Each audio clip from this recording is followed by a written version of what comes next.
Welcome to my YouTube channel Grow Together. My name is Kalpana. In this video, I am going to discuss types of operating system. So first type is batch operating system. Batch operating system does not interact directly with computer system because operator collect similar jobs having same requirement. हमारे पास जो main memory में जो processes रहती हैं वो किसकी form में रहती है, जॉब की फॉर्म में रहती है। हम उनको क्या बोलते हैं, जॉब्स बोलते हैं। ठीक है। बैच ऑपरेटिंग सिस्टम में क्या रहता है कि ये जॉब्स जो हैं कलेक्ट करके ऑपरेटर उनको कलेक्ट करता है और क्या करता है,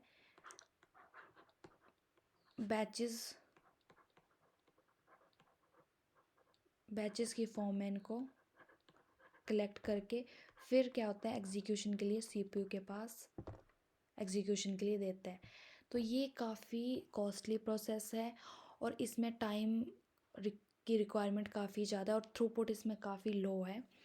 इस टाइप के जो ऑपरेटिंग सिस्टम थे वो काफ़ी पहले यूज़ किए जाते थे, जिस टाइम पे हमारे पास बहुत लार्ज साइज़ के कंप्यूटर रहते थे उस टाइम पे ये बैच ऑपरेटिंग सिस्टम यूज़ किया जाता था। ठीक है। नेक्स्ट आता है हमारे पास मल्टी प्रोग्रामिंग सिस्टम। जैसा कि मैंने बताया कि हमारी जो एग्जीक्यूशन के लिए जो भी प्रोसेसेस रहती हैं वो मेन मेमोरी में रहती है। ठीक है। वो उनको हम क्या बोलते हैं, जॉब्स बोलते हैं। ठीक है। और ये जॉब्स वन बाय वन क्या की जाती हैं, सीपीयू को एग्जीक्यूशन के लिए दी जाती है। ठीक है। One of them can be selected for CPU. इसमें से कोई भी जॉब जो है वो सिलेक्ट हो सकती है एग्जीक्यूशन के लिए। तो इससे ये जो है, ये मल्टी प्रोग्रामिंग का जो कॉन्सेप्ट है, इससे जो है थ्रूपुट जो ही हमारी इंक्रीज़ हुई है, क्योंकि एक टाइम पे हमारी प्रोसेसेस जो हैं वो मेन मेमोरी में रहेंगी तो कोई भी प्रोसेस जो है कभी भी एग्जीक्यूशन के लिए हमारी सीपीयू के पास आ सकती है। नेक्स्ट है हमारा multitasking operating system. Multitasking operating system में क्या रहेगा, सेम वही हमारे पास जो मेन मेमोरी के पास जॉब रहेंगी but in which use time quantum. आपके पास एक एल्गोरिदम रहेगी, round robin scheduling algorithm.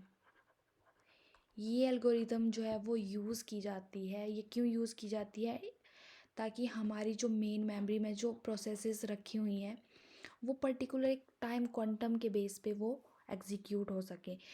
For example हमारे पास 5 सेकेंड अगर टाइम अगर रखा हुआ है, टाइम क्वांटम रखा हो, तो वो 5 सेकेंड में ही क्या करेंगी, एग्जीक्यूशन करेंगी।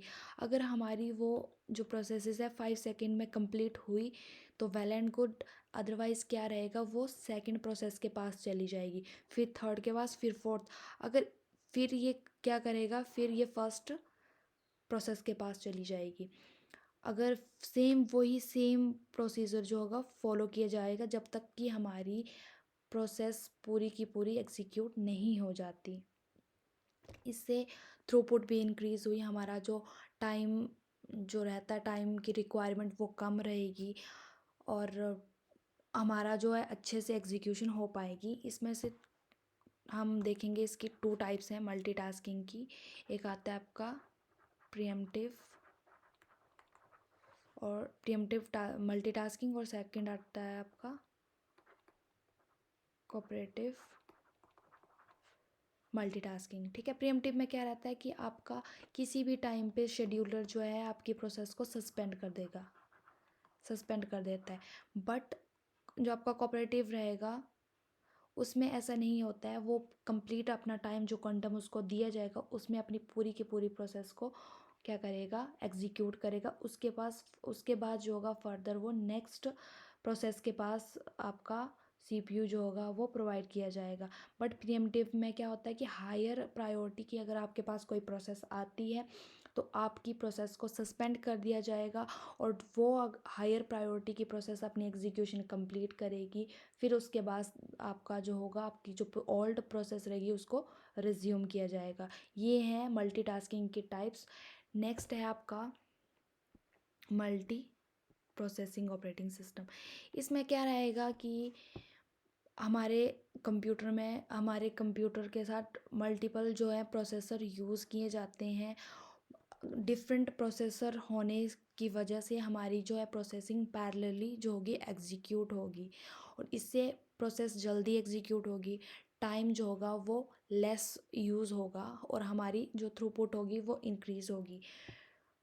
सीपीयू डिफरेंट जो है प्रोसेसर यूज़ करेगा, तो हमारी जो रजिस्टर रहेंगे जो एग्जीक्यूशन के टाइम यूज़ करते हैं, और हमारी जो कैशे मेमोरी जो यूज़ की जाती है वो हमारी जो होंगी वो डिफरेंट डिफरेंट यूज़ होगी। तो उस वजह से हमारी जो प्रोसेस की जो टाइमिंग है वो कम होगी, और हमें ज़्यादा से ज़्यादा क्या मिलेगी, थ्रूपुट मिलेगी। ठीक है, ये थे हमारे प्रोसेसिंग ऑपरेटिंग सिस्टम। नेक्स्ट आता है time sharing operating system. It is the extension of multi programming and multitasking. ये एक्सटेंशन है दोनों की।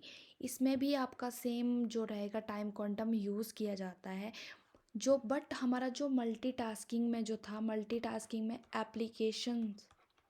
एप्लीकेशन की फॉर्म में शेयरिंग की जाती थी।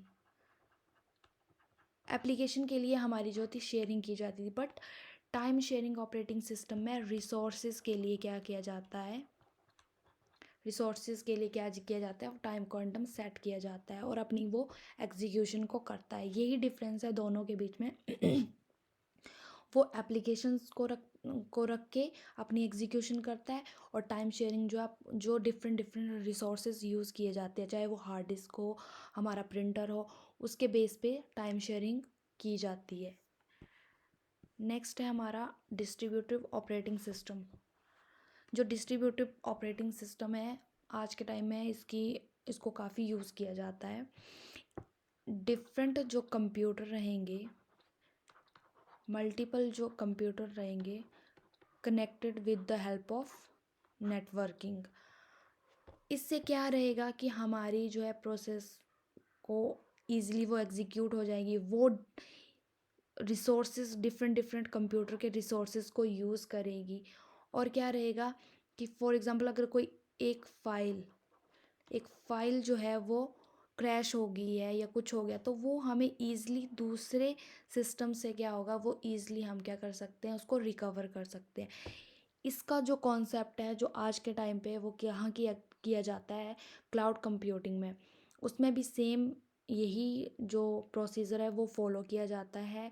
हम एक यूज़र जो है वो दूसरे सिस्टम के रिसोर्सेज को, सॉफ्टवेयर को यूज़ कर सकता है। ये थी आज की वीडियो। आपको अच्छी लगी हो तो please do share, like and subscribe. Thank you.